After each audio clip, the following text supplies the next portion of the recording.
Alright, so let's talk about Cardi B. I don't listen to her music. Of course, I know who she is because she's mainstream. But I just didn't realize that her music was this explicit and raunchy. There's scenes where she's naked, she's tongue kissing women in orgies. It should be pay-per-view. What made me go look was the fact that they announced that she was playing the role of Sharky B in the cartoon Baby Shark. In my mind, I'm like, why would they put Cardi B on a children's program? What I found out is that she did a viral TikTok of Baby Shark, Mommy Shark, and she said that her daughter was a fan of the show. Would you let this man be in a children's program? They're basically in the same industry. They're both selling sex. There's an agenda behind everything that they do. They introduce children to these characters early in life. They imitate everything they do, and on into adulthood, they pattern their lives after the celebrity. Let me show you how cunning these people are. When I was in nursing school, I read that children shouldn't sit in this position. It's called the W position because primarily it causes hip dislocation. This was the first thing I thought of. You know how hard it is for an adult or a young adult to sit like that? They know children are watching and imitating. They did the same thing with Lil Nas. They introduced him on Old Town Road, got the children familiar with him, put him on Sesame Street, and then they hit you with the agenda. His response was, you shouldn't let your children watch everything. It ain't his responsibility. The end game is for young adults to be homosexual or hypersexual. That brings me back to Cardi B. Y'all see that? Because of platforms like YouTube and TikTok, information is going around quicker and people are finding out what these celebrities are doing. The industry is trying to change the algorithm. They want to make it hard for you to say things about these celebrities. They want to charge you with defamation. Seems like they're using Cardi B as the poster child. As you know, she recently won a defamation case against a famous YouTuber. Then her and her sister won a suit against MAGA supporters. I find it funny that the name of her debut album is Invasion of Privacy. You see how they set the stage? What's even more funny is how she riding the wave off an album that came out in 2018. That's because they promote who they want to promote. They did the same thing to Nicki Minaj when Cardi hit the scene. It seems like here lately she's been more focused on what's been said about her in social media comments versus making music. I don't understand the validity of the lawsuit. The Inquirer been doing stuff like this for years. Somehow they managed to not get charged. Maybe there's more truth in these stories than we know, but I digress. One of the things she was upset about was somebody said she was practicing Santeria because she had this altar set up in her house and she had money on it. She said that she was a Catholic and that the practice was you put money on the altar and you pray to Jesus for money and riches. Because that's Catholic. That's Catholicism. That's an image of the Sacred Heart of Jesus, and that's that right there. That right there don't make no sense. It's all the cussing for me. I can see how someone can make that mistake because in voodoo, Santeria, Ifa, they practice what is known as syncretism. Slaves caught practicing voodoo were punished severely. They forced everyone into Catholicism, and to be able to still worship their voodoo gods, often called Orishas or Luau, slaves syncretized them with Catholic saints. Slave owners saw them with statues and thought they were praying to the saints, but in their hearts they were praying to the Orishas. Everybody knows who this guy is, right? Papa Legba. This is the version they used of him in American Horror Story. A lot of people tell you that this is not what he looks like, but I'm going to do a full breakdown on him later. He's often depicted as an old man carrying keys, keeper of the crossroad, opening the way from the material to the spiritual world. He is syncretized with St. Peter, who is often depicted holding keys. So in the video, she was saying that her altar is set up to the Sacred Heart of Jesus. I wonder if he's syncretized with anybody in voodoo. I'm going to let y'all listen to the rest of the video first, though. This altar right there that you see behind it, that is not Santeria. That's me being a fucking Catholic. Cardi B is a Catholic. I'm a Catholic. So when you go to a Catholic church, right? If I got Catholics, please say yes. Please say yes. When you go to a Catholic church, right? Catholics got statues of Jesus. They have statues of Mary. They have statues of St. Pete. and they have statues of baby Jesus, and they charge you like $1 to light up candles for them, for the statue. And if you see those statues right there, the ones that people claim that I do Santeria, if you see those candles right there, that is the Sacred Heart of Jesus, and you see baby Jesus there. And like I said, Catholics, when we have those altars in our house with baby Jesus, the probably Saint Mary or the Sacred Heart of Jesus, you put coins there because that's where you pray at. You put coins there because you wish to God that money flows abundantly. So you do that, and it's like, before you use this picture and be ignorant and claiming that that's Santeria, do research on other people's religion. This is Kodak Black's album cover. That drawing up top is called a VV. Whenever you're performing voodoo rituals, you draw the VV on the ground in chalk. Each individual luau or spirit has their own VV. But notice how he has some of the same things around him as Cardi's picture. He's got crosses and candles. It's kind of hard to tell them apart because they're fused together, one world religion. The Catholics have over 10,000 venerated saints. They literally have a saint for everything. Embarking on a long journey? Pray to St. Christopher, the patron saint of travelers. Caught your husband on Ashley Madison? Pray to St. Rita, the patron saint of marital problems. Scheduled a root canal? Pray to St. Apollonia, the patron saint of dentistry. There's even a saint for biracial children, St. Martin de Porreo, who for some awkward reason is usually depicted with a broom. God makes it clear how he feels about idolatry. An idol is an image or a representation of a god used as an object of worship. An idol can be anything that you love or revere more than God. When I was younger, the second commandment, thou shalt not make unto thee any graven images, I took that to mean Christ dead or crucified on a cross. I thought the word was grave, but it's graven. That particular scripture had nothing to do with Christ. God said that to Moses. If you look up graven image, the definition is a carved idol or a representation of a god used as an object of worship. When someone makes a plaque or carves their name on a trophy, it's called engraven. In my previous videos, I talked about Baal, Moloch, and child sacrifice. The Book of Kings covers in depth the people of that time and the pagan gods that they worshipped. In 2 Kings 3, Israel was at war with the Moabites. God had already given them the battle. Mesha, king of the Moabites, rounded up 700 men to defeat the Israelites and still couldn't overcome them. When this didn't work, he killed his firstborn son. He sacrificed his son, who would have been king one day, to the god Chemosh. The people saw what he had done and they were horrified. Israel retreated even though God had given them the battle. It was such a detestable practice that they got afraid and they ran. Same thing happened to Elijah.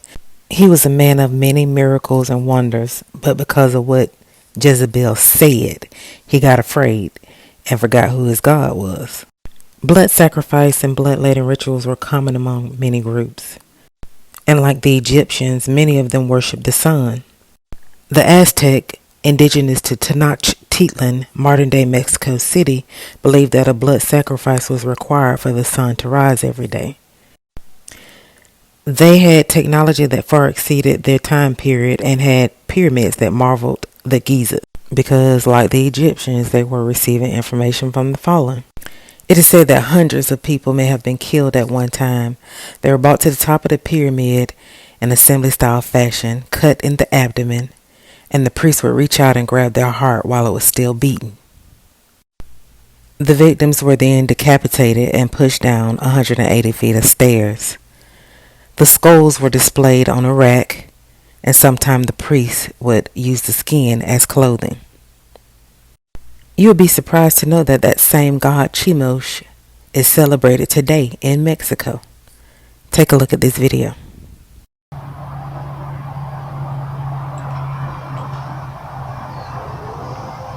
dark Easter night years ago, a storytelling figure of the many willing to risk everything to escape conflict and poverty. on a dark Easter night, a small village near Mexico City waits for creatures from another world. They arrive, spewing fire and flame. These are the Shimos, demons over 6 meters tall. Every Easter they're created and destroyed in Santa Rosa, Xochitl. Huge teams spend months on their Shimo, like the 140-strong Espinosa clan. We visited as they applied the finishing touches. Family patriarch Eduardo and his son explained why they made so much effort for such a brief finale. When they're burned, it represents killing all the evil of the past year, so that only the good remains. The day before the burning, the Shimos are dragged through the town streets and paraded in the square. It's a surreal, rambunctious celebration where monsters mix with diabolical clowns and a giant demonic bull menaces the crowd. 97-year-old Felipa Lopez still doesn't get tired of the spectacle. She's proud of the unique tradition of the village she helped found many years ago. The young have that energy, that joy in participating, and that's why this tradition has continued until now and will carry on. The Shimos sprung up from the wider Catholic tradition of burning red devils, like these ones, as effigies of Judas, the disciple who betrayed Jesus. At some point here, those classic Mexican figures mutated into something else entirely.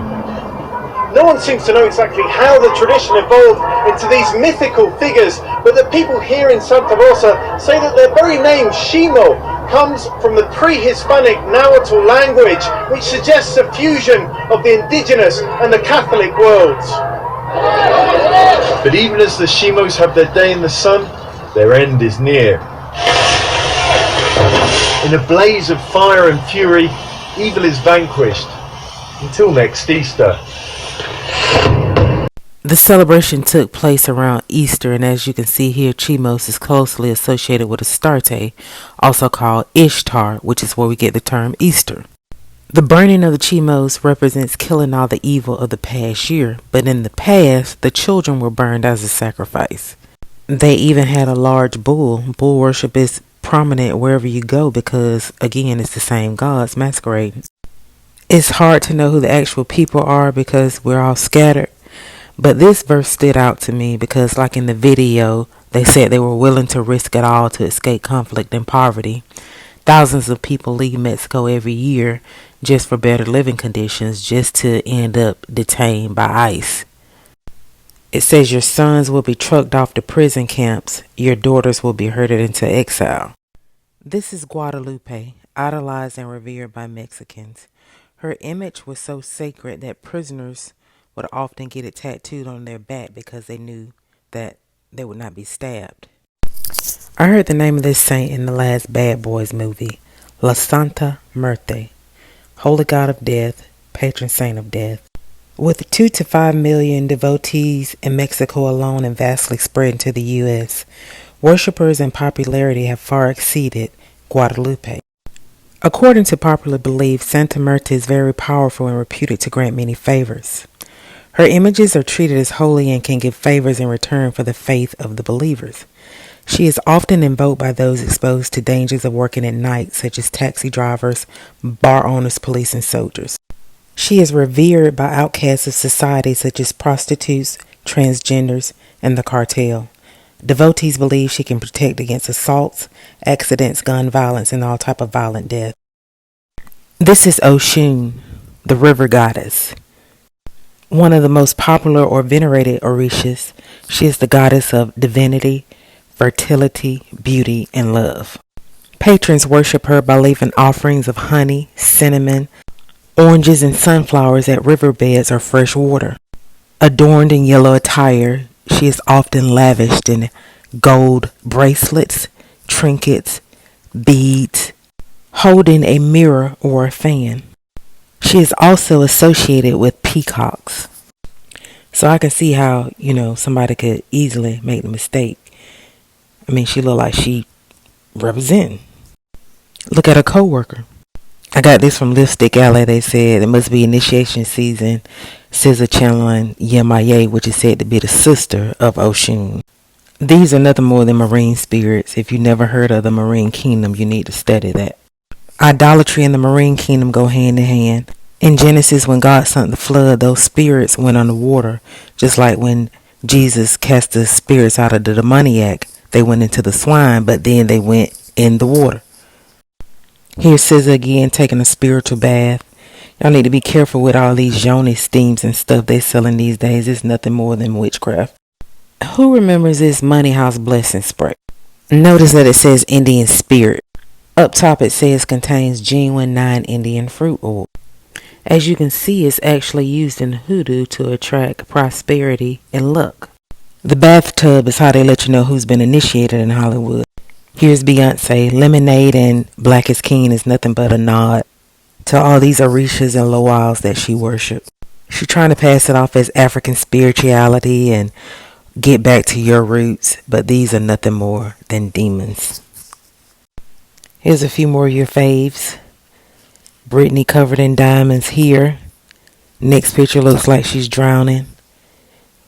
Nicki Minaj, Katy Perry, all the big names. Rihanna.